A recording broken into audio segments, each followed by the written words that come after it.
Hello students, welcome to your study 24 official. मैं राम अरोड़ा आप सबका स्वागत करता हूं आपकी खुद की साइकोलॉजी क्लास में। जैसा कि आपको पता है कि हम सब लोग पढ़ रहे थे, लास्ट में हमने वृद्धि और विकास इनके बारे में पढ़ा था और काफ़ी डिटेल में पढ़ा हमने। इसके नियम हम पढ़ रहे थे, विकास के नियम कि क्या क्या नियम होते हैं और उन्हीं नियमों से हम आगे इसको बढ़ाएंगे। तो देखिए, लास्ट क्लास में जितना भी आपने पढ़ा उस सब का रिवीजन आपने खुद ने किया होगा। आप इसके नोट्स भी जो हैं साथ साथ बना सकते हैं। मैं आपको जो बता रहा हूँ कम्प्लीटली नोट्स आप बना सकते हैं और आपको नोट्स भी प्रोवाइड करा रहे हैं। ठीक है, ये सभी तरह के एग्ज़ाम आप जो भी देना चाहते हैं, DSSB हो, KVS हो, CTET हो, किसी भी तरह के टीचिंग एग्ज़ाम के लिए यहाँ पर आप इसको पढ़ सकते हैं। ठीक है, तो साइकोलॉजी जो है आपका मेन सब्जेक्ट है। मेन सब्जेक्ट का मतलब इन सब में कॉमन है और जिसकी साइकोलॉजी अच्छी है वो आप मतलब लगा लो कि सिलेक्शन में एक स्टेप आगे है। ठीक है, बिल्कुल, क्योंकि मैथ, साइंस, हिंदी, इंग्लिश सबकी नॉर्मली होती है, लेकिन साइकोलॉजी जो है वो हम बाद में पढ़ते हैं। हर कोई बच्चा नहीं पढ़ता है 12th क्लास तक। किसी पास किसी ने अगर आर्ट ले रखी हो, उसके पास साइकोलॉजी साथ में हो तो वो पढ़ सकता है। ठीक है, तो स्टार्ट करते हैं हम आज की क्लास। हमारी आज की क्लास में हम आपको बता दूँ, पहले हमने अभिवृद्धि और विकास में अंतर पढ़ा था। ठीक है, उसके बाद विकास के नियम हमने पढ़े थे कि विकास एक सार्वभौमिक प्रक्रिया है और एक निरंतर प्रक्रिया है। ठीक है, फिर क्रमिक विकास का सिद्धांत पढ़ा हमने, पूर्व कथनीयता का सिद्धांत हमने लिया। फिर हमने पढ़ा कि विकास की गति जो है वो परिवर्तित होती रहती है। ठीक है, यानी कि इसमें जो इम्पोर्टेंट था हमारे पास वो था टेनर व मेरेडिथ का विकास चक्र। ठीक है, इसमें गर्भाधान से 2 वर्ष तक, ठीक है, गर्भाधान से 2 वर्ष तक और तो क्या होता है, तेज होता है, और 3 वर्ष से और वय संधि प्यूबर्टी तक क्या होता है, धीरे धीरे ये विकास होता है किसी व्यक्ति का। ठीक है, तो यहाँ पर हम बात करेंगे किसी भी चीज़ में। जो देखिए, इसके आगे वय संधि से 16 वर्ष तक की उम्र तक जो होता है विकास वो बहुत तेज़ होता है। ठीक है, और 16 वर्ष से परिपक्वता तक यानी कि ज़िंदगी भर विकास चलता रहता है, लेकिन धीरे धीरे होता है। ठीक है, विकास तो होगा, भले वो धीरे धीरे हो, लेकिन विकास होता रहेगा। ठीक है, इसके बाद की बात है हमारे पास, तो हमने आपसे कहा कि प्रारंभिक विकास उत्तर या परिवर्ती विकास से अधिक महत्वपूर्ण होता है। ये हमारा आज से स्टार्ट हम कर रहे हैं, यानी कि early development is more critical than later development. ठीक है, प्रारंभिक विकास का मतलब क्या है, जो बच्चा जब पैदा होता है, ठीक है, और 6 साल तक, जन्म से 5 से 6 साल तक का जो बच्चे का विकास होता है, जिसे हम शैशवावस्था कहते हैं। ठीक है, इन्फेंसी एज हमारे पास देखिए अब शैशवावस्था, यानी कि जन्म से 5 साल। ठीक है, तो ये जो अवस्था है वो बहुत ही महत्वपूर्ण अवस्था होती है किसी बच्चे के लिए, क्योंकि इसी अवस्था तक बच्चे का संपूर्ण विकास, उसका जो दिमाग होता है उसका विकास हो चुका होता है। उसमें आप जो भी बातें आप उसको सिखाएंगे, ठीक है, जो भी आप करेंगे वो बच्चा सीख जाता है, या हम कहें तो हमारे व्यवहार का भी उस पर पूरा का पूरा प्रभाव पड़ता है। जैसा हम व्यवहार करते हैं वो व्यवहार वो उसको याद रहता है कि भाई ऐसा व्यवहार हमें करना है। ठीक है, बालकों का प्रारंभिक अवस्था का विकास जो होता है वो अत्यंत महत्वपूर्ण होता है। ठीक है, ये बात हमने यहाँ पर ली गई है।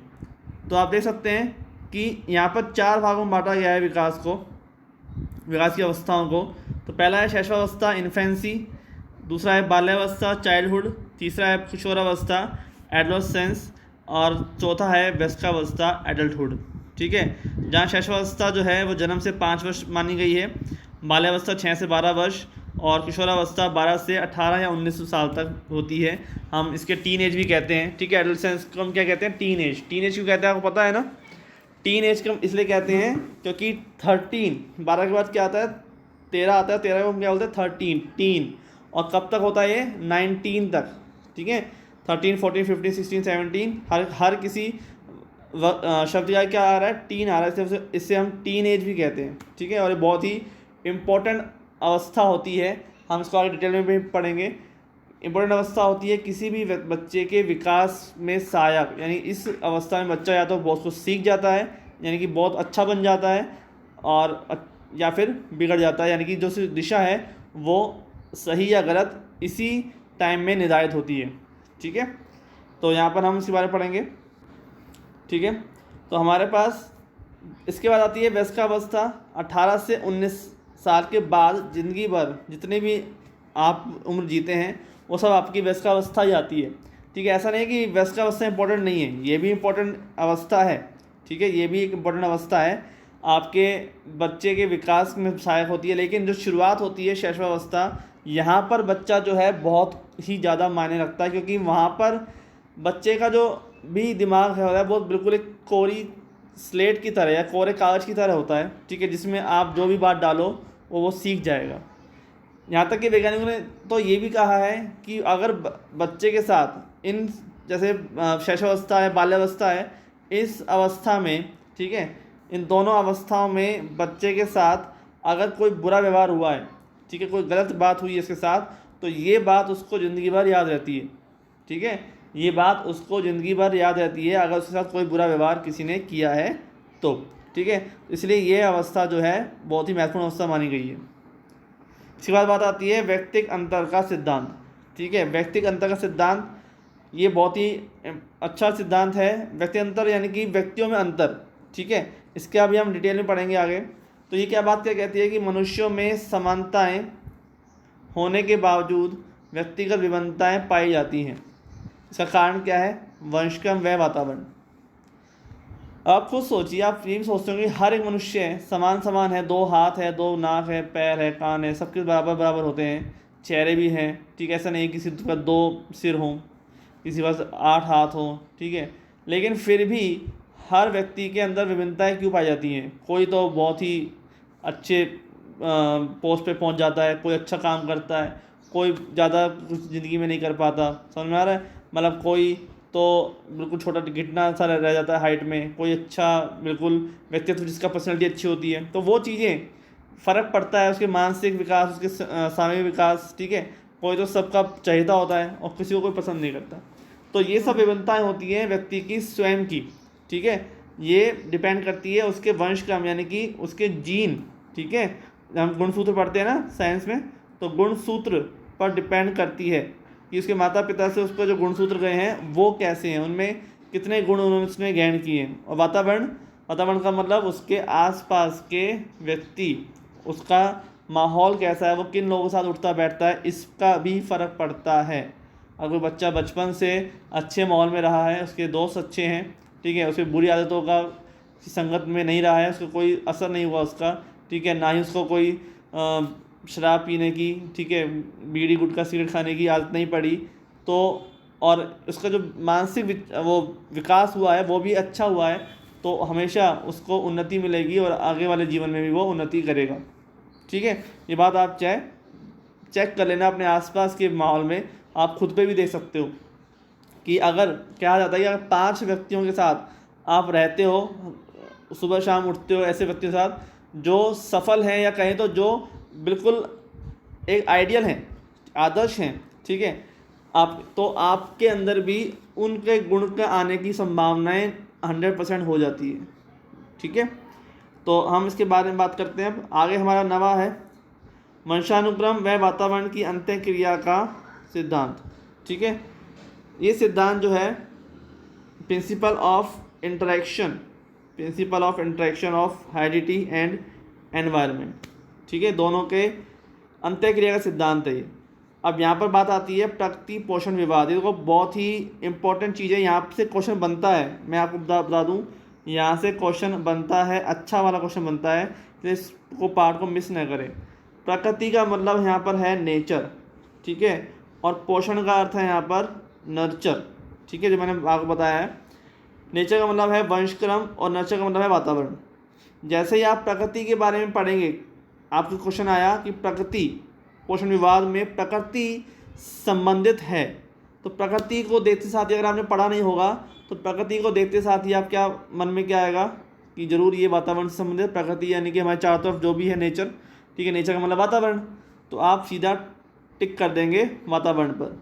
जो ऑप्शन में देगा वातावरण, वंशक्रम या दोनों या कोई नहीं कुछ भी, तो आप पहले सीधा गुस्से साथ ही वातावरण पे कर देंगे टिक और क्वेश्चन वही हो गया गलत। ठीक है, इसलिए ध्यान रखिए कि आपको जो काम करना है वो काम इस तरह से करना है कि आप क्वेश्चन सही करना है हमको ना, इसलिए ध्यान से पढ़िए। यहाँ पर अगर ये चीज़ें आपने नहीं पढ़ी तो क्वेश्चन डेफिनेटली गलत हो जाएगा। तो प्रकृति पोषण विवाद जो है वो नर्चर एंड नेचर डिबेट जो कहलाता है आपका। अब बात आती है हमें विवाद क्यों है, ठीक है। विवाद इसलिए है क्योंकि कई मनोवैज्ञानिक मानते हैं कि किसी बच्चे का जो विकास है वो वंशानुक्रम की वजह से, यानी कि हेरिडिटी, यानी कि गुणसूत्रों की वजह से होता है। और कई मनोवैज्ञानिक मानते हैं कि उनके बच्चों का जो विकास है वो वातावरण की वजह से होता है। अब जैसे आप वाटसन की बात ले लें तो वाटसन तो व्यवहारवादी है, और आपका उसका जो मेन प्रसिद्ध डायलॉग पता है कि मुझे कोई बालक दे दो, मैं उसको कुछ भी बना दूंगा, जो आप कहो वो बना दूंगा। तो वो क्या है, वातावरण का प्रभाव तो है इस पर, ठीक है। तो इसलिए कई में जो विवाद है, ये प्रतिपोषण का विवाद, यानी कि वंशानुक्रम और वातावरण का विवाद, ये अब तक चला आ रहा है, ठीक है। इसलिए बात वैसे देखा जाए तो वंशक्रम और वातावरण दोनों के मल्टीपल से ही बच्चे का विकास होता है। दोनों की अलग अलग महत्व है, ठीक है। ऐसा नहीं कि केवल वंशक्रम का महत्व है या केवल वातावरण का महत्व है, दोनों का ही महत्व है किसी भी व्यक्ति के, किसी बच्चे के विकास में, ठीक है। तो आगे चलते हैं। हमारा नेक्स्ट जो पार्ट है 10th, परस्पर संबंध का सिद्धांत। परस्पर संबंध का सिद्धांत क्या है? सामान्यतः जिस बालक के शारीरिक आयाम में, आपको पहले बताया था मैंने, एक बार याद हो तो, संबंधता का सिद्धांत, सहसंबंध का सिद्धांत, ठीक है, वही सिद्धांत है ये। सामान्य जिस बालक के शारीरिक आयाम में तीव्र गति से विकास होता है उसमें मानसिक, सामाजिक और सामूहिक विकास भी तीव्र होता है। जिस बालक के शारीरिक विकास में होता है उसमें मानसिक भी होगा, सामाजिक भी होगा और सामूहिक विकास भी तीव्र या शीघ्र होता है। बिल्कुल सही बात है। अगर कोई बच्चा है और उसमें मानसिक विकास जो है वो कम हुआ है, मतलब कि उसका शारीरिक विकास कम है, उसकी अगर हाइट धीरे धीरे बढ़ती है, तो बात फैक्ट है कि उसका सामाजिक विकास, यानी कि उसकी जो बुद्धि है वो भी उसी हिसाब से धीरे धीरे ही बढ़ेगी, ठीक है। ये बात परखी हुई है, ठीक है। प्रिंसिपल ऑफ इंटीग्रेशन एक महत्वपूर्ण सिद्धांत है कि अगर बच्चे में, देखो जैसे क्या होता है, बच्चे के ना बारे में पता चल जाता है पहले ही, जैसे बच्चा पैदा होता है उसके बारे में वैसे जानकारी हो जाती है कि हाँ बच्चा कितना एक्टिव रहेगा।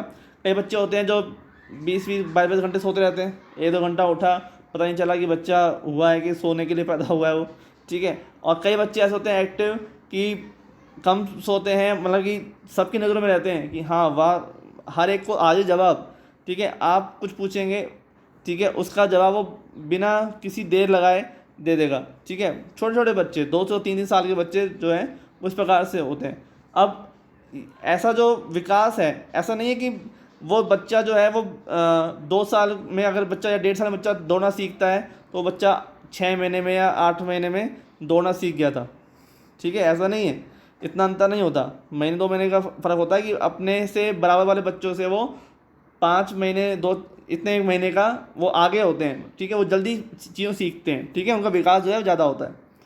तो इसे हम कहते हैं परस्पर संबंधता का सिद्धांत, ठीक है।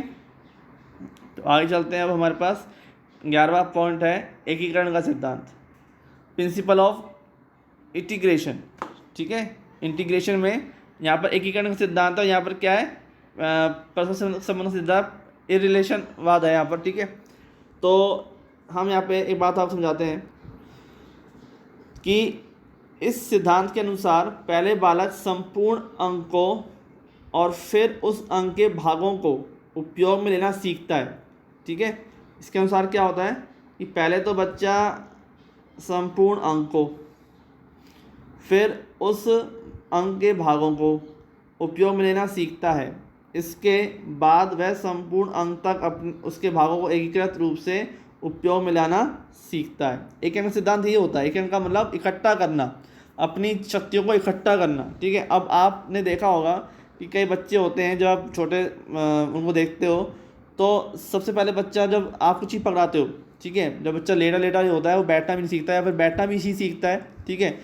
तो क्या होता है कि वो चीज़ को अपने पूरे हाथ से पकड़ना चाहता है, ठीक है। अपन तो क्या करते हैं, उंगली से पकड़ते हैं हाथ, ठीक है, वो भुजाओं से पकड़ता है, ठीक है। बोतल पकड़ी है, कुछ भी पकड़ा, पूरी भुजाओं से करके अपने अंदर समेट लेगा। उसको पता नहीं है कि भाई भुजाओं से की बजाय आप हथेली का उपयोग करके या उंगलियों का उपयोग करके पकड़ सकते हैं किसी चीज़ को, ठीक है। तो वो ही है कि बच्चे का जो विकास है वो इस तरह से होता है कि पहले उसने सीखा भुजाओं से पकड़ना, यानी भुजाओं का विकास हुआ, फिर उसने देखा कि हथेलियों का उपयोग कर सकते हैं, फिर हथेलियों में जान आई उसके, फिर उसने सीखा यहाँ पर उंगलियों का प्रयोग करना। ठीक है, तो इसके अनुसार पहले संपूर्ण अंग का प्रयोग करता है। ठीक है, संपूर्ण अंग, और उसके बाद फिर उसके अंग के भागों का उपयोग करने में सीखता है। ठीक है, इसके बाद वह संपूर्ण अंग तक उसके भागों को एकीकृत रूप से प्रयोग करना सीख जाता है। मतलब जब वो बच्चा बड़ा हो जाता है 2-3 साल का, तब उसको पता चल जाता है कि किस वस्तु को कैसे यूज़ में लेना है, कैसे पकड़ना है। ठीक है, हथेली का यूज़ कहाँ करना है। जबकि बच्चा छोटा होता है तो आपको पता है कि हर चीज़ को वो अपने पूरे अंदर तक समेटने की कोशिश करता है, तो पता नहीं है कि भुजाओं का उपयोग अलग कर सकते हैं या उंगलियों का उपयोग भी हम अलग अलग कर सकते हैं। ठीक है ना, तो यहाँ पर ये चीज़ें आपको एकीकरण सिद्धांत के बारे में बताती है। एकीकरण का मतलब है इकट्ठा करना। आप इसको ध्यान से समझिए कि जैसे पहले बिखरा हुआ है चीज़, बिखरे हुए को समेट रहे हैं हम। ठीक है, हम हथेली से इस चीज़ को समेट लेंगे तो वो चीज़ है, तो एकीकरण सिद्धांत हुआ। नेक्स्ट है हमारे पास विकास सामान्य से विशिष्ट की ओर होता है। सामान्य से विशिष्ट की ओर होता है। तो डेवलपमेंट जो है आपका proceeds from general to specific, बिल्कुल सही बात है। इसमें क्या है कि अब देखो, इसको आप उस वाले से एकीकरण से रेट मत करिए। ठीक है, इसमें क्या है, इसमें थोड़ा अलग है कि शिशु शुरू में किसी वस्तु तक पहुंचने के लिए संपूर्ण शरीर को घुमाने का प्रयास करता है और बाद में केवल हाथ को। ठीक है, उसमें तो क्या होता है एकीकरण के अंदर कि बच्चा जो है पूरे हाथ को लेगा, फिर हथेली को, फिर उंगलियों तक पहुंचेगा। ठीक है, इसमें किसी वस्तु तक पहुंचने के लिए संपूर्ण शरीर को घुमाएगा। ठीक है, अपने करवट लेगा। ठीक है, सामान्य चीज़ें वो पूरी करवट लेके, जबकि अपन क्या होते हैं हाथ बैठे बैठे ही किसी चीज़ को पकड़ लेते हैं क्योंकि अपना तो विकास हो चुका है। ठीक है, जबकि बच्चा क्या होता है किसी चीज़ को देखा तो उस तक जाने के लिए पूरा घूमेगा, घूमने के बाद फिर उस तक जाके उसको पकड़ेगा। ठीक है, तो अब धीरे धीरे उसका विकास हुआ, उसकी भुजाएं बड़ी हुई, तो क्या हुआ कि उसने दूर से चीज़ को उठा के अपने हाथ में रख लिया और हाथ में उसकी पकड़ में आ गया। तो संपूर्ण शरीर को घुमाएगा पहले बच्चा, उसके बाद केवल उसने हाथ को घुमाने का प्रयास करेगा। तो सामान्य व्यवहार करेगा पहले, उसके बाद विशिष्ट व्यवहार हो जाएगा। विशिष्ट व्यवहार ही तो हुआ, विशिष्टता का मतलब कि उसके अंदर समझ आ गई कि कैसे मुझे व्यवहार करना है। तो ऐसे ही सेम एकीकरण से थोड़ा अलग है वो, है ना। यहाँ पे एकीकरण से प्रॉपर मैच न करें, लगभग थोड़ा बहुत लिंक कर रहा है लेकिन प्रॉपर पूरा एक ही चीज़ नहीं है। ठीक है, तो विकास सामान्य से विशिष्ट की ओर होता है, ये बात आप बिल्कुल फैक्ट की तरह याद कर सकते हैं। जो विकास होता है वो सामान्य से विशिष्ट की ओर होता है, ये बात आप बिल्कुल फैक्ट की तरह याद कर सकते हैं। ठीक है, आगे आता है हमारे पास 13। ये बहुत ही इम्पोर्टेंट है, वेरी वेरी इंपॉर्टेंट लगा सकते हो आप इसको, कि विकास परिपक्वता तथा अधिगम के परिणाम स्वरूप होता है। जो विकास होता है, एक तो परिपक्वता होती है और एक अधिगम। ठीक है, इसके परिणाम स्वरूप होता है। देखो क्या चीज़ है, इसको मैं यहाँ पर इम्पोर्टेंट लगा देता हूँ पहले। ठीक है, जिससे आपको रहे ध्यान में। अनुवांशिक रूप से उपस्थित गुणों का प्रदर्शित होना परिपक्वता कहलाता है। इसके कारण शारीरिक अंगों, तंत्रिका तंत्र, मांसपेशियों आदि में समय के साथ साथ सक्षमता आ जाती है। ठीक है, अगर विकास में परिपक्वता कैसे आती है, बिल्कुल सही बात है। जैसे मान लो कोई बच्चा है, छोटा बच्चा है। ठीक है, उदाहरण से समझिए, छोटा बच्चा है 6 महीने का या साल भर का बच्चा है। ठीक है, क्या आप उस बच्चे को जिम जाने के लिए कहोगे कि बेटा जा, तू कल से जिम जाएगा, 1 साल का हो गया, तू जाकर अपनी बॉडी बना? ऐसा हो सकता है क्या? नहीं सकता ना। अगर मान लो उसने अभी भी चलना सीखा हो तब भी आप उसको नहीं कहोगे बेटा जा अपने आप जा, क्योंकि वो सक्षम ही नहीं है, वो परिपक्व ही नहीं है उस चीज़ के लिए। ठीक है, तो परिपक्वता जो होती है वो विकास का एक अंग है, वो धीरे धीरे बढ़ती है। ठीक है, 6 महीने का बच्चा उंगली से पकड़ के लिख नहीं सकता। ठीक है, उंगली से पकड़ के लिख नहीं सकता 6 महीने का बच्चा। उसको लिखवाने के लिए आपको वेट करना होगा, जब वो 2 साल का हो जाएगा, 2.5 साल का हो जाएगा, तब वो आराम से उंगली से पकड़ के अक्षर को बनाना सीख जाएगा।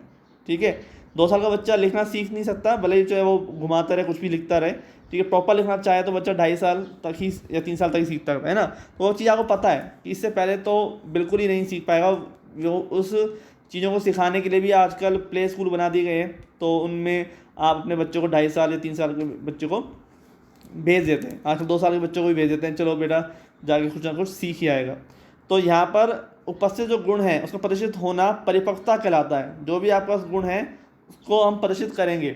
अब भाई बच्चा जो उसके गुण है ये बात तो आपको पता है, लेकिन परिपक्वता होने के लिए टाइम तो आए, ठीक है। ऐसा तो नहीं है ना कि बेटा टाइम तो अभी बच्चा 2 साल का हुआ है, चल बेटा कल से तुझे स्कूल जाना शुरू, है ना, और उसको कुछ बच्चा बोल भी नहीं सकता मुँह से ढंग से, लेकिन तू स्कूल जाकर पढ़ेगा, तो ऐसा पॉसिबल ही नहीं है, उसके दिमाग में कुछ बैठेगा नहीं, उसको जाना वेस्ट है।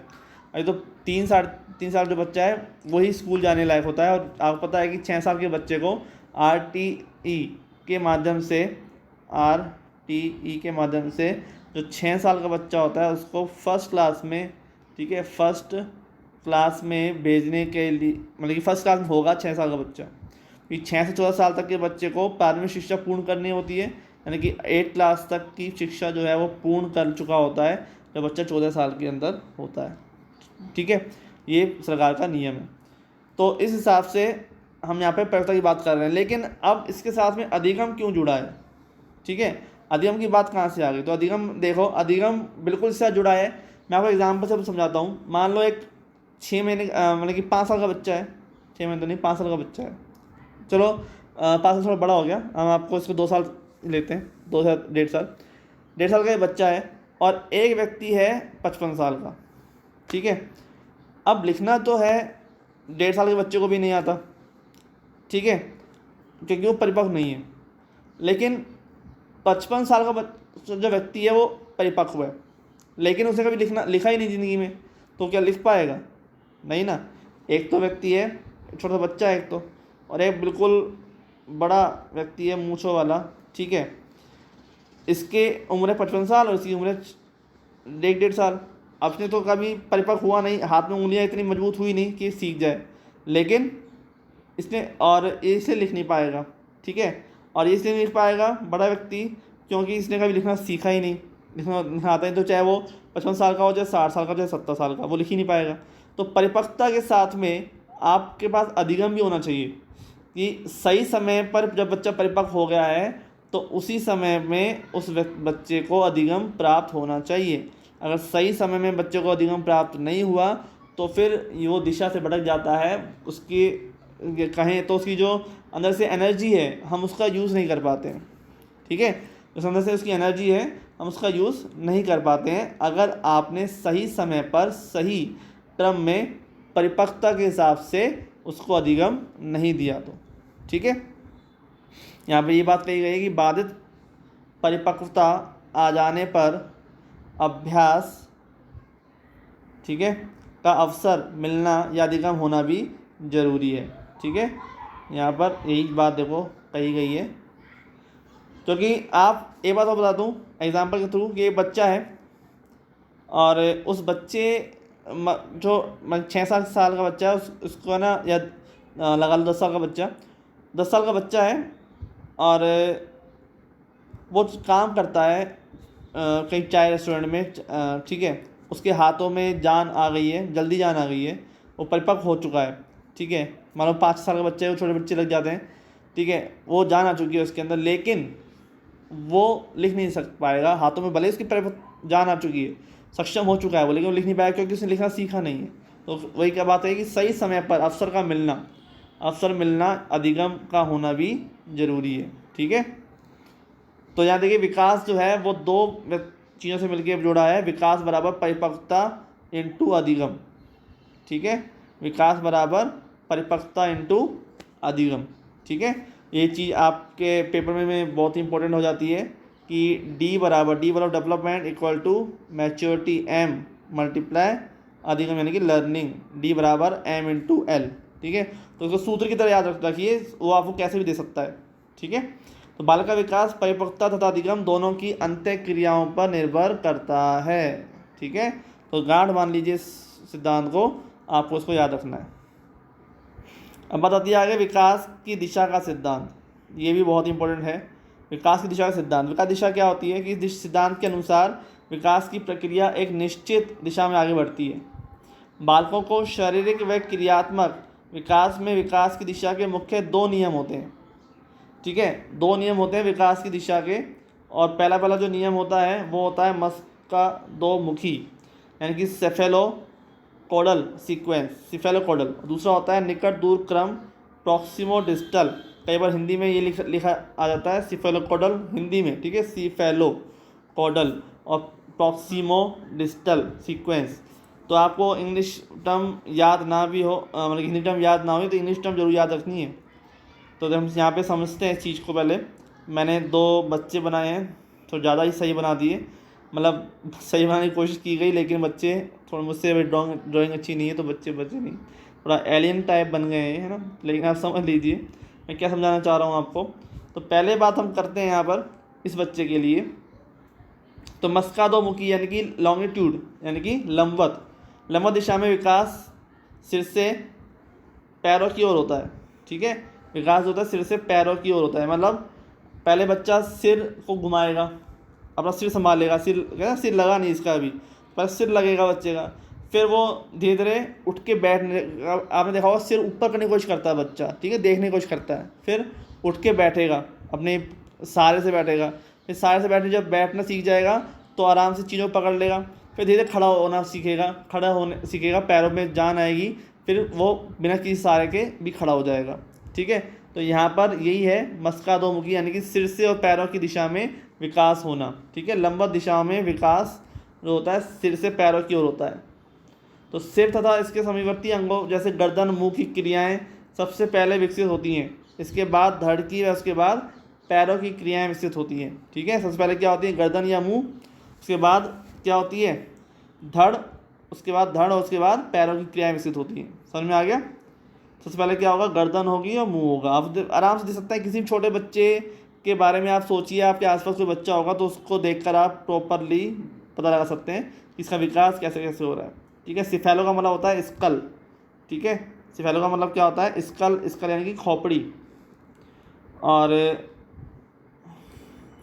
कॉडल का मतलब होता है टेल यानी कि पूंछ, ठीक है। तो सिर यानी खोपड़ी, सिर से और पूंछ तक, पैरों तक विकास होना। अगला है विकास सिर से पैर की होता है, जैसे शिशु पहले सिर उठाता है, उसके बाद बैठना शुरू करता है, और उसके बाद फिर खड़ा होता है, फिर चलता है, ठीक है। पहले सिर उठाएगा, ऐसा नहीं पहले चलना शुरू कर देगा और उसका सिर तो उठ ही नहीं रहा और उल्टा चलना शुरू कर देगा, मतलब उल्टा मतलब सिर सीधे उसके साथ घिसट रहा है ना। घिसटना थोड़ा ना होता है, खड़ा होना होता है। समझ में आ रहा है। मान लो सोचो जरा कैसा हो कि बच्चे का सिर तो उठ नहीं रहा और वो पैर से चल रहा है तो कैसे चलेगा वो, तो ये बात उल्टा हो जाएगा ना। तो चीज़ें यहाँ पे आप खुद सोच सकते हैं इस बारे में, ठीक है। अब बात आता है अगर निकट से दूर क्रम। सिफेलोकोडल के बाद आता है प्रॉक्सिमो डिस्टल का मतलब होता है निकट से दूर का क्रम। तो क्षैतिज दिशा में विकास का जो क्रम होता है वो केंद्र से बाहरी छोरों की ओर होता है, बाहरी छोरों की ओर, ठीक है। पहले रीढ़ की हड्डी का विकास होता है, उसके बाद भुजाओं, हाथ व उसकी उंगलियों का विकास होता है, ठीक है। यहाँ पर मैं आपको दिखा देता हूँ चीज़ का। तो यह देखिए, पहले सेंटर में यानी कि पहले सेंटर में विकास होगा और उसके बाद उसके बाहरी क्षेत्रों में विकास होगा, ठीक है। पहले क्या विकास होगा, सेंटर में, उसके बाद क्या होगा, बाहरी क्षेत्रों में। मतलब कि पहले उसके धड़ सही संभलेगा, उसके बाद उसकी भुजाओं का विकास होगा, उसके बाद उसकी हथेली का और फिर उंगलियों का, ठीक है। तो ये विकास कैसा होता है, हॉरिजॉन्टल, और ये विकास कैसा होता है, वर्टिकल, ठीक है, ऊपर से नीचे तक, ठीक है। तो यहाँ पर क्लियर हो गई बात। अब बात आती है विकास रेखीय न होकर वर्तुलाकार होता है, यानी कि स्पाइरल होता है।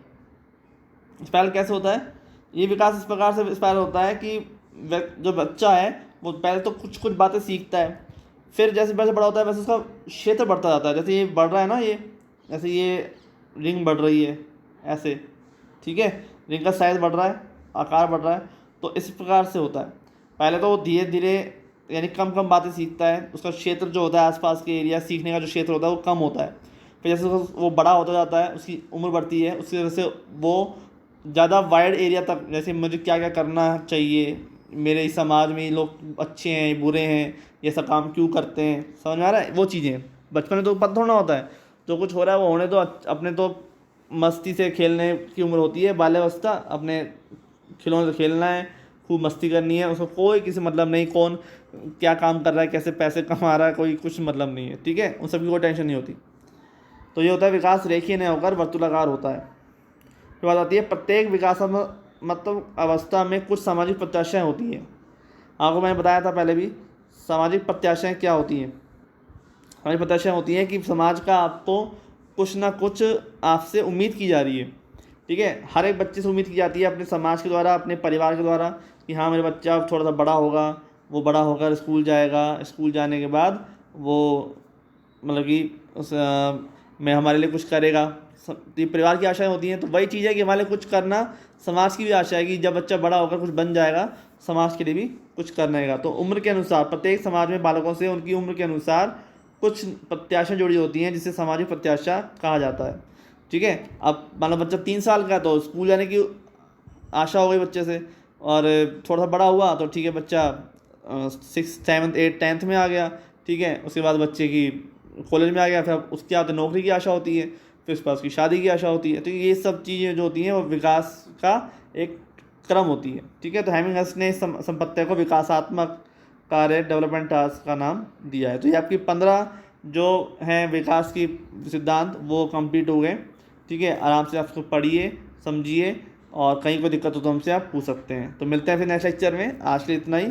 Thank you.